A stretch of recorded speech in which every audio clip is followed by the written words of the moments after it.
अब बेशर्मी और निकम्मेपन की सारी हदें पार हो चुकी हैं। 22 अप्रैल को भोपाल में अर्थ डे नहीं बल्कि अनर्थ डे मनाया गया।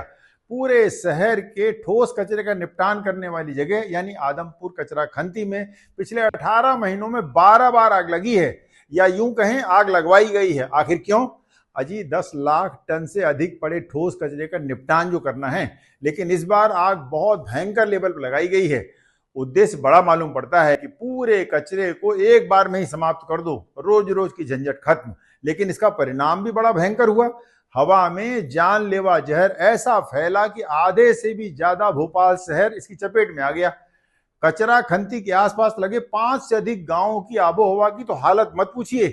आप कहेंगे लेकिन इस समय मौके पर नगर निगम कहां था? मौके पर उपस्थित फायर फाइटिंग प्रोविजंस क्या काम कर रहे थे?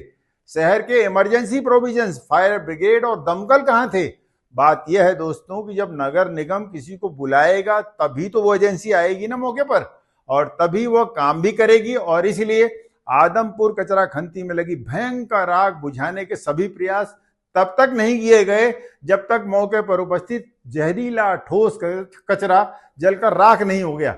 आश्चर्यजनक बात यह है कि यह इस समय केंद्र सरकार की स्वच्छता सर्वेक्षण की टीम भी शहर में घूम रही थी। तो क्या स्वच्छ शहर यानी क्लीन सिटी का अवार्ड फोटो देखकर दे दिया जाता है? यदि ऐसा नहीं तो पिछले कई सालों से भोपाल को क्लीन सिटी का अवार्ड किन आधारों पर दिया जाता रहा है? इससे भी बड़ी बात यह है कि इस पूरे मामले की सुनवाई सुप्रीम कोर्ट में पहले से ही चल रही है, और मौके की माली हालत जांचने के लिए नियुक्त जांच एजेंसियों से रिपोर्ट में सब ओके करवा लिया जाता है, यानी ऑल इज वेल। फिर चाहे जमीनी हकीकत इससे कितनी ही उलट क्यों ना हो। नमस्कार दोस्तों, मैं हूं डॉक्टर सुभाष सी पांडे और आप देख रहे हैं एनवायरमेंट स्टोरी। आज जो स्टोरी मैं आपको बताने जा रहा हूं वो कमोबेश पूरे देश के हर शहर की है। अब जमीनी हकीकत बताने के लिए किसी एक शहर को तो सैंपल के रूप में लेना ही पड़ेगा, और मेरे लिए भोपाल को एग्जाम्पल के रूप में लेकर समझाना ज्यादा सुविधाजनक है। लेकिन सच मानिए, एक दो अपवादों को छोड़कर पूरा देश ऐसे ही बदहाली में जी रहा है। वीडियो के अंत तक बने रहिए और चलिए शुरू से ही शुरू करते हैं। बात 2023 की है। मार्च का महीना था। भोपाल शहर के आउटस्कर्ट में बनाई गई ठोस शहरी कचरा निष्पादन की जगह, यानी लोगों की बोलचाल की भाषा में कहें तो आदमपुर कचरा खंती में भयंकर आग लग गई। इस डंपिंग साइट के आसपास की 5 से अधिक गांवों की हालत तो नर्क से भी बदतर हो गई। 2-3 दिनों के लिए जैसे जहरीले धुएं ने यहां परमानेंट डेरा डाल दिया। आग इतनी भयानक थी, भोपाल शहर के 15 किलोमीटर से अधिक का एरिया धुएं और भयंकर बदबू से भर उठा। स्थानीय मीडिया ने भी अपनी जिम्मेदारी निभाई और सभी ने अपने तरीके से न्यूज कवरेज भी किया। मैंने अपने सामाजिक दायित्व को निभाते हुए पूरे केस में अर्जेंट हियरिंग की एप्लीकेशन देकर नेशनल ग्रीन ट्रिब्यूनल भोपाल में याचिका दायर की। मैंने तर्क दिया कि आदमपुर डंपिंग साइट पर उपस्थित कचरा निष्पादन की प्रोसेसिंग यूनिट में नगर निगम और प्रोजेक्ट प्रोपोनेंट के द्वारा सॉलिड वेस्ट मैनेजमेंट रूल्स 2016 के नियमों के तहत कचरे का निष्पादन नहीं किया जा रहा है, और इसीलिए न केवल स्थानीय जनता बल्कि आधे से अधिक भोपाल शहर की जनता भी दम घोटू जहरीली हवा, प्रदूषित पानी और प्रदूषित सब्जियों समेत तमाम कठिनाइयों का सामना करना पड़ रही है।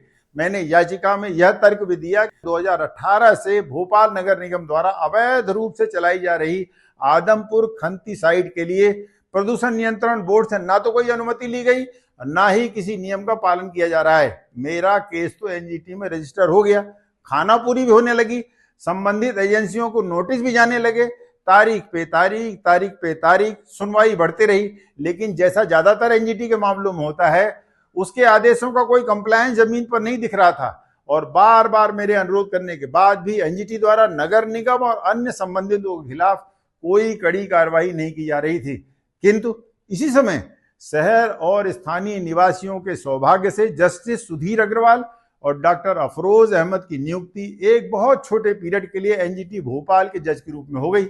संपूर्ण मामले को समझते हुए जस्टिस सुधीर अग्रवाल की कोर्ट के द्वारा तमाम नियमों की अवहेलना के लिए दोषी पाते हुए भोपाल नगर निगम पर 1,80,00,000 रुपए का जुर्माना और तमाम सख्त हिदायतें भी दी गई, और समयबद्ध रूप से उन आदेशों का पालन करने के लिए भी कहा गया, जिससे स्थानीय जनता और भोपाल शहर को गंभीर वायु प्रदूषण और इससे होने वाले तमाम दूसरे विनाशकारी प्रभावों से बचाया जा सके। लेकिन दोस्तों, बेशर्मी और निकम्मेपन की हद तो देखिए कि नगर निगम भोपाल नेशनल ग्रीन ट्रिब्यूनल के 1,80,00,000 रुपए की पेनाल्टी के आदेश के खिलाफ सुप्रीम कोर्ट पहुंच गया और फिर यह केस वहां चलना शुरू हो गया। तब से यह केस विभिन्न चरणों में सुप्रीम कोर्ट में चालू है। आपको यह जानकर आश्चर्य हो गया कि 2023 में जिस बात के लिए मैंने याचिका एनजीटी में लगाई थी, यानी नगरीय कचरे को खुले में जलाना बंद किया जाए क्योंकि यह कैंसर कारक है, वह बदस्तूर आज भी जारी है। और सुप्रीम कोर्ट और नेशनल ग्रीन ट्रिब्यूनल के तमाम आदेशों को ठेंगा दिखाते हुए पिछले 18 महीनों में नगर निगम द्वारा 12 से अधिक बार उसी कचरे के ढेर में आग लगा दी गई है। आप पूछेंगे क्यों? अरे भाई, 10 लाख टन से अधिक जमा हो चुके कचरे को समाप्त करने की काबिलियत और इच्छा शक्ति जब नगर निगम के पास है ही नहीं, तो आग लगाने के अलावा ये कर भी क्या सकते हैं? दुस्साहस ऐसा कि 3 बार तो ऐसे भी मौके आए जब सुप्रीम कोर्ट की सुनवाई के दिन भी आदमपुर खंती में आग लगी रहती थी।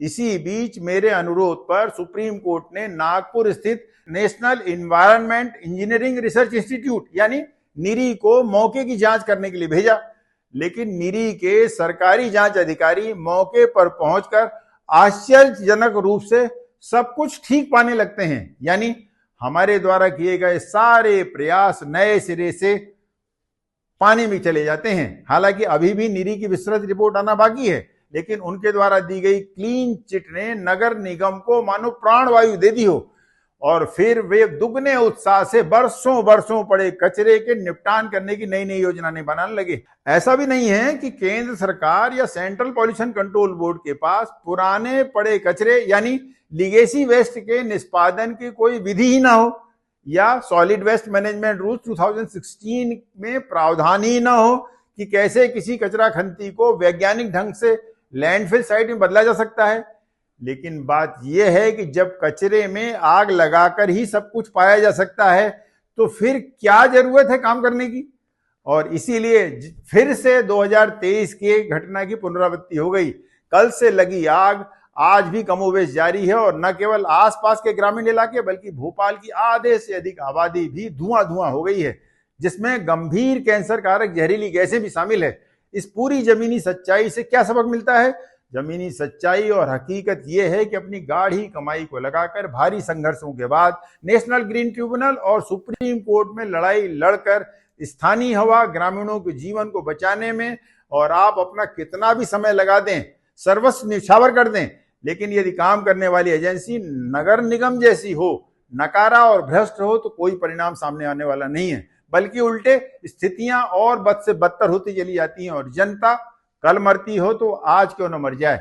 इससे नगर निगम या प्रशासन को कुछ खास लेना देना नहीं। लेकिन दोस्तों, इस स्टोरी का एक दुखद सामाजिक पहलू भी है और वह ये कि इस पूरी सच्चाई को जानकर तमाम उत्साही लोग या ऐसे सामाजिक कार्यकर्ता, ऐसे एक्टिविस्ट जो इस दिशा में वास्तव में काम करना चाहते हैं, बहुत निराश हो जाते हैं। बहुत से मनोबल टूट जाएंगे क्योंकि तमाम प्रयासों, बरसों चली लंबी लड़ाइयों और अनेक उपायों के बाद भी यदि आप स्थानीय हवा, स्थानीय लोगों का जीवन और खुद अपने खाद्यान्न और सब्जियों की भी देखभाल न कर पाए, तो फिर इस दिशा में अगली पीढ़ी क्यों आगे आएगी? किन आधारों पर अगली पीढ़ी को मोटिवेशन मिलेगा? मुझे आशा है आप मेरी पीड़ा को, मेरी परेशानियों को और जमीनी हकीकतों को जरूर समझेंगे। मेरे पास तो इस विषय पर, इस गंभीर समस्या के निदान का फिलहाल कोई उपाय नहीं बचा है। यदि आप श्रोताओं में से किसी के पास कोई जमीनी सुझाव हो तो मैं उस पर विचार करके उसको भी आजमाने की कोशिश करूंगा ताकि अपने सामाजिक सरोकारों को एक बार फिर सकारात्मक परिणाम ला सकूं। धन्यवाद। जय हिंद।